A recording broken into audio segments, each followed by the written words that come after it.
የውጭ ሀገር የሥራ ስምሪት ጉዳይ በርካቶች ሕይወታቸውን ይቀይርልናል ብለው ተስፋ የሚያደርጉበት ብሎም ለበርካቶች የሥራ ማግኛ መንገድ ሆኖ የበርካቶች ሕይወት የተቀየረበት ስለመሆኑ የሚያጠራጥር ጉዳይ አይደለም። በተቃራኒው ደግሞ ጥቂት የማይባሉ ግለሰቦች በሕገ ወጥ መንገድ የሚንቀሳቀሱ የበርካታ ንጹሐን ዜጎች ሕይወት እንዲበላሽ እያደረጉም ለራሳቸው ደግሞ ገቢ ማግኛና ሀብት ማከማቻ መንገድ ያደረጉም አሉ። በተለይ በሕጋዊነት ስም የሚነግዱ ኤጀንሲዎችና ግልጽ ያልሆነ የሥራ አድራሻና መገኛ የሌላቸው ሕገወጥ ደላሎች በዚህ ላይ በቀዳሚነት ስማቸው ይጠቀሳል። ይህን በተመለከተም ዜጎች ላይ እየደረሰ ያለው አላስፈላጊ እንግልት፣ ማህበራዊና ኢኮኖሚያዊ ቀውስ ተከትሎ የሥራና ክህሎት ሚኒስቴር እንዲሁም የሴቶችና ማህበራዊ ጉዳይ ሚኒስቴር በጉዳዩ ላይ ተደጋጋሚ መግለጫዎች እንዲያወጡና ህዝቡን በሚገባ እንዲያስጠነቅቁም ተገደዋል። ነገር ግን አሁንም ቢሆን ህጋዊ ነን በሚሉ አጭበርባሪ ኤጀንሲዎች ብሎም በህገ ወጥ የደላሎች መረብ እየተጠለፉ ንብረቶቻቸውን ሸጠው ጓዙ በጉዞ ሂደት እስከ ሞት በሚደርስ አደጋ የሚፈተኑ አስከፊውን መንገድ አልፈውም በመካከለኛው ምስራቅ ቢደርሱም ለጉልበት ብዝበዛና ለተለያዩ ጥቃቶች የሚጋለጡ ዜጎች ቁጥራቸው እየተበራከተ መጥቷል። ነገር ግን ይህን ለማስቀረት የሚሰራው የሥራና ክህሎት ሚኒስቴር ይህንን ማድረግ እንደማያስፈልግና በውጭ ሀገር ተሰማርቶ ስራን ለመስራት የሚፈልግ ማንኛውም ሰው በህጋዊ መንገድ ለመሄድ የሚችልበት እድል ሰፊ መሆኑን በመጥቀስም ከቤት ሰራተኝነት እስከ በዲግሪ የተመረቁ ሰዎች በተለይም ወደ መካከለኛው ምስራቅ እየላከ እንደሆነ ይገልጻል። እኛም ታዲያ በዛሬው የልዩ ጥንቅር ፕሮግራማችን የሥራና ክህሎት ሚኒስቴር በተለይም ወደ መካከለኛው ምስራቅ ዜጎችን ለሥራ እያሰማራበት ያለው መንገድ ምን ይመስላል? ለሥራ በነፃ ወደ ውጭ ሀገር ለመሄድስ ምን ማሟላት ይጠበቅብናል? የሚሉትን ሁለት ጥያቄዎች የዛሬውን ፕሮግራማችን ትኩረት የምናደርግባቸው ነጥቦች ይሆናሉ። ማንኛውም በውጭ ሀገር ለሥራ መሰማራት የሚፈልጉ ተከታታዮቻችንም ይህንን ፕሮግራም እንድታደምጡ በክብር እየጋበዝን ከተከታዩ አጭር መሸጋገሪያ በኋላ በዝርዝር ጉዳዮች መልሰን እንገናኛለን። እስከዛው ድረስ ግን የዩቲዩብ ገጻችንን ላይክ፣ ሼር እና ሰብስክራይብ በማድረግ አብራችሁን እንድትቆዩ በድጋሚ እንጋብዛችኋለን። በርዕሰ ጉዳያችን ላይ ደግሞ የሚኖራችሁን ማንኛውንም ሐሳብ፣ አስተያየት ደግሞ በኮሜንት መስጫ ሳጥኑ ላይ እንድታስቀምጡልን ስንል በአክብሮት እንጋብዛችኋለን።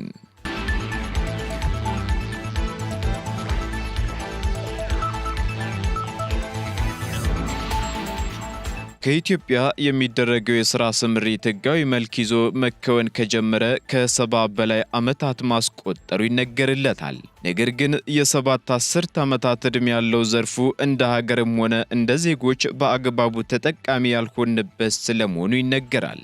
በብዛት ወደ መካከለኛው ምስራቅ የሚደረገው የሥራ ስምሪትም ቢሆን ኢትዮጵያ እንደ ሀገር ያላትን ስትራቴጂካል አድቫንቴጅ ያልተጠቀመችበት ከመካከለኛው ምስራቅ በ3 እና በ4 ሰዓት የአውሮፕላን ጉዞ ርቀት ላይ የምትገኝ ኢትዮጵያም ይህንን የቀረቤታ ዕድል በአግባቡ ተጠቅማበታለች ለማለት የማያዳፍር ሲሆን አንዳንድ ሀገራት ከመካከለኛው ምስራቅ በ10 ሰዓታት የአውሮፕላን ጉዞ ርቀት የሚገኙ ሀገራት በጣም ስኬታማም በሆነ መንገድ እድሉን ሲጠቀሙበት ይስተዋላል።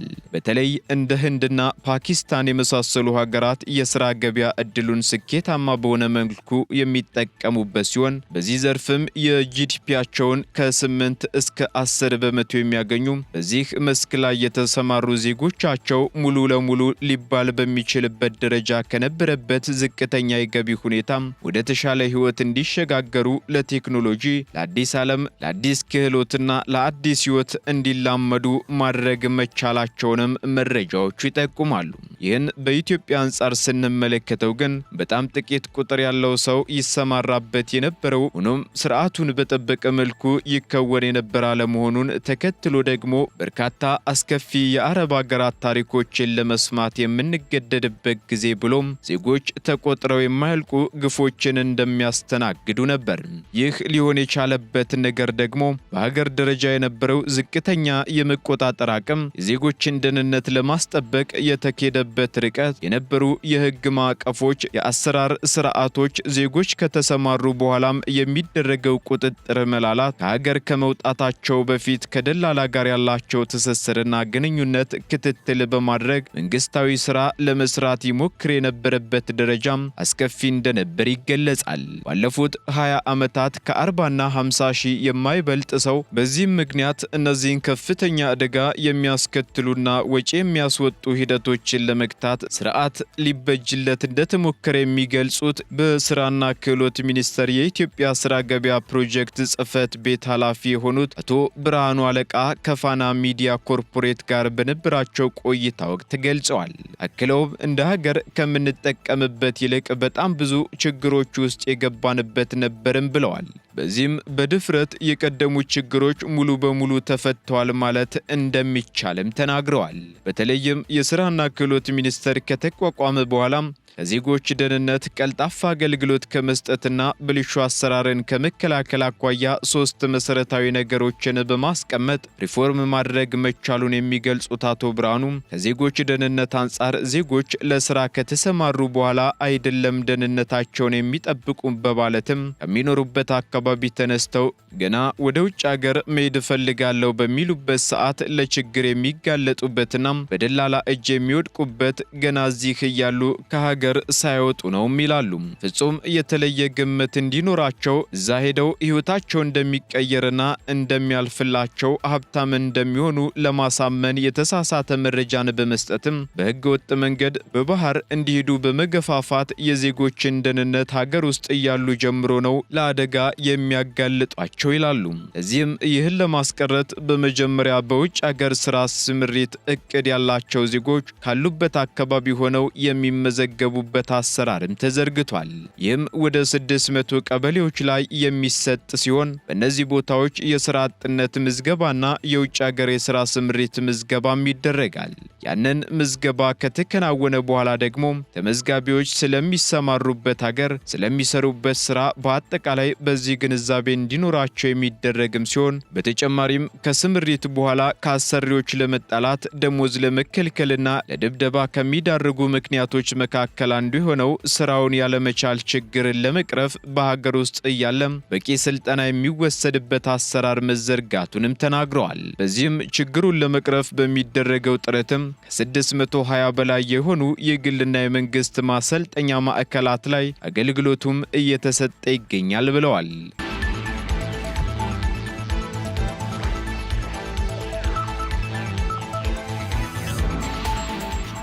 በዚህም ወጣቶቹ ለውጭ ሀገር የስራ ስምሪት ከተመዘገቡ በኋላ ወደ እነዚህ የስልጠና ማዕከላት ይገባሉ የሚሉት አቶ ብርሃኑ በስልጠና ያገኙት ብቃት ይመዘናል ያሉም ሲሆን ይህ ሂደትም የዜጎችን ደህንነት ያስጠብቃል ሲሉ ተናግረዋል። የስራና ክህሎት ሚኒስቴር ጋር የስራ ውላቸው፣ ደሞዛቸው፣ የሚሄዱበት ሀገርና ሌሎች ለመሄድ የሚያስፈልጉ ሰነዶች ቀርበው ከጸደቁ በኋላም ለስራ ወደ ተሰማሩበት ሀገር ከደረሱ በኋላም አንድም ሰው እነሱን መደብደብና ደሞዛቸውን መከልከል ይቅርና ጫፋቸውን ለመንካት እንዳይችል ለማድረግ የሚያስችል ስርዓት መገንባቱንም ገልጸዋል። በዚህም መሰረት ዜጎቹ እዛ ሲደርሱ ከጉዞ ሰነድ በተጨማሪ ፊታቸውን እስካን በማድረግም ከኢትዮጵያ በማን በኩል እንደተላኩ እዛ ሲደርሱም ማን ተቀባያቸው ማን ደግሞ አሰሪ ነው የሚለውን ነገሮች ለመለየት የሚያስችል አሰራር መዘርጋቱንም እንደዚሁ ይገልጻሉ። ይህ በእንዲህ እንዳለም ታዲያ ወደ 8 የሚሆኑ ሀገራት ጋር በተደረገ ስምምነት ዜጎች ለስራ እየተሰማሩ እንደሆኑ የተገለጸም ሲሆን የመዳረሻ ሀገራትን ለማስፋትም እየተሰራ እንደሆነ ገልጸዋል። ይህን የመዳረሻ ሀገራትን የማስፋት ጥረትም ሁለት አንድምታ አለው የሚሉት አቶ ብርሃኑ አንደኛው የዜጎችን ተጠቃሚነት ማስፋት ነው የሚሉ ሲሆን ሁለተኛው ደግሞ የሙያ አይነቶችን ምርጫ ማስፋት መሆኑን ይገልጻሉ። ብዙ ጊዜ የሚነሳው ደግሞ የውጭ ሀገር የሥራ ስምሪት ያለው ለሴቶች ብቻ ነው፣ የቤት ሰራተኛ ብቻ ነው የሚፈለጉ የሚሉት ጥያቄዎችን ለመፍታትም የመዳረሻ ሀገራት ቁጥርን ማስፋት አስፈላጊ ነው ተብሏል። ባለፉት 3 ዓመታት መዳረሻ የነበሩ ሀገራት ቁጥር 4 ብቻ ነበሩ የሚሉት አቶ ብርሃኑ በአብዛኛው በኢትዮጵያ ውስጥ ስራ የሚሰራ ሰው ነበር ይላክ የነበረውም ይላሉ። ይህ መስፋት አለበት በማለት ደግሞ መንግስት በሶስት አይነት መንገድ ዜጎችን በስራ እያሰማራ ነው ያሉም ሲሆን አንደኛ ከመዳረሻ ሀገራት ጋር የሁለትዮሽ የስራ ስምምነት በመፍጠር መንግስት ለመንግስት በሚኖረው ስምምነት ለምሳሌ ከጆርዳን፣ ከኳታር፣ ከተባበሩት አረብ ኤምሬቶች ጋር እንዳለው አይነት፣ ሁለተኛ ደግሞ ድርጅት ከመንግስት ጋር በሚፈጽመው ስምምነት ለምሳሌ የአንዳንድ አውሮፓ ሀገራት ትላልቅ ሆስፒታሎች፣ ሆቴሎች፣ ፋብሪካዎችና የመሳሰሉ የስራ መስኮች ላይ ሰራተኛ እንፈልጋለን መንግስት ያቀርብልን በማለት የሚቀርብ ሲሆን ሶስተኛው አይነት የስራ ስምሪት ደግሞ በግል ጥረት የሚገኝ የስራ ስምሪትና አንድ ሰው በግሉ ተጻጽፎና ተነጋግሮ ስራውን ያገኛል። በመቀጠልም የቪዛ ጉዳይ በመንግስት በኩል እንዲያልቅ ብሎ መንግስት እንዲደግፈው በሚቀርበው ጥያቄ መሰረት የሚፈጸም የስራ ስምሪት እንደሆነ ይገለጻል።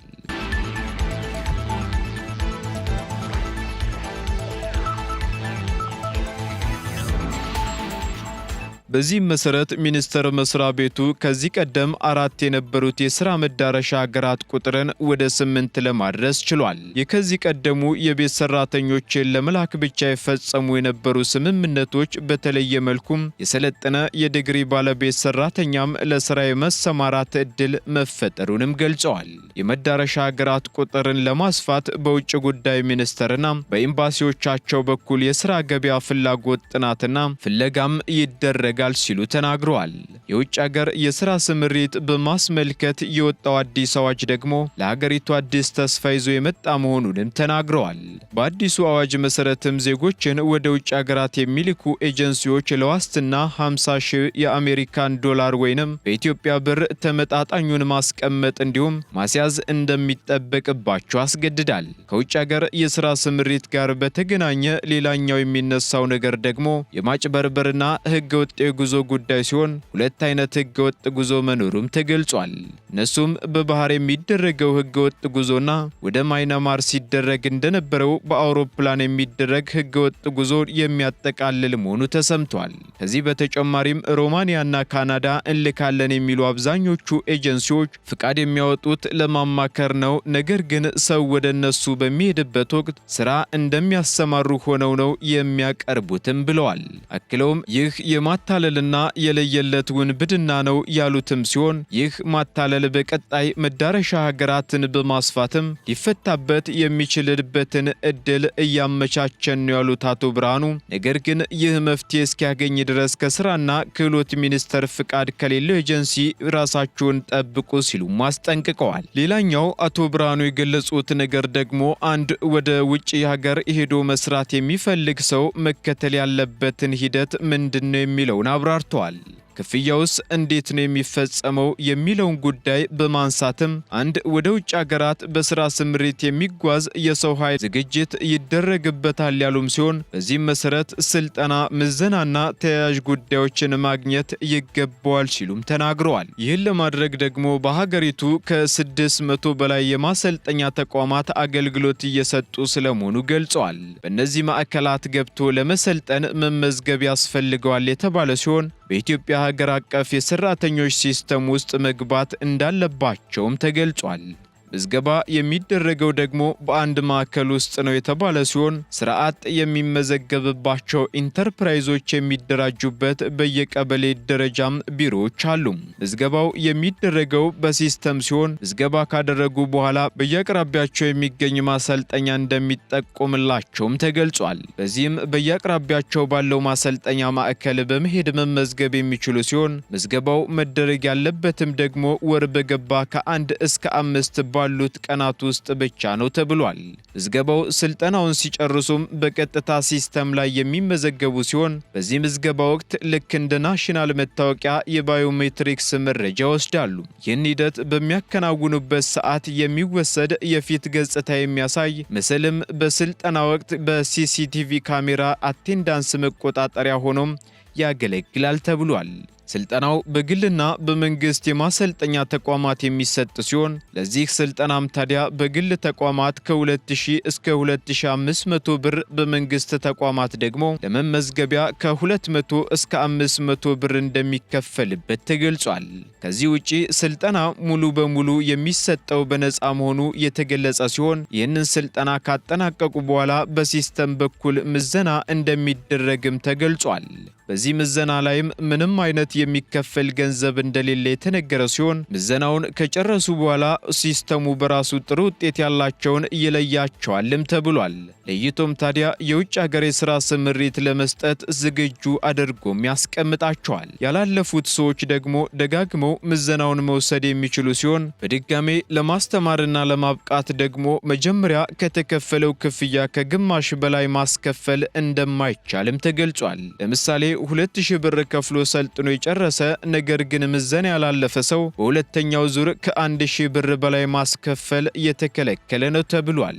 በሁለተኛ ዙር ሳያልፍ ቀርቶ ሶስተኛ መማር ግዴታ ቢሆን ደግሞ በነፃ እንደሚሰጥም ተገልጿል። በዚሁ መሰረት ያለፉት በሲስተም ውስጥ ተመዝግበው ስለሚቀመጡ ኤጀንሲዎች የሥራ ዕድል ሲያገኙ እንዲህ አይነት ሰው እንፈልጋለን በማለት በሚያቀርቡበት ወቅት በሚቀርቡት ጥያቄ መሰረት ሲስተሙ የሚፈልገውን አይነት ሰው እንደሚያቀርብላቸውና የውጭ ሀገር የሥራ ስምሪት በዚህ መንገድ እንደሚፈጸምም በሥራና ክህሎት ሚኒስቴር የኢትዮጵያ ሥራ ገበያ ፕሮጀክት ጽሕፈት ቤት ኃላፊው አቶ ብርሃኑ አለቃ ከፋና ሚዲያ ኮርፖሬት ጋር በነበራቸው ቆይታ ገልጸዋል።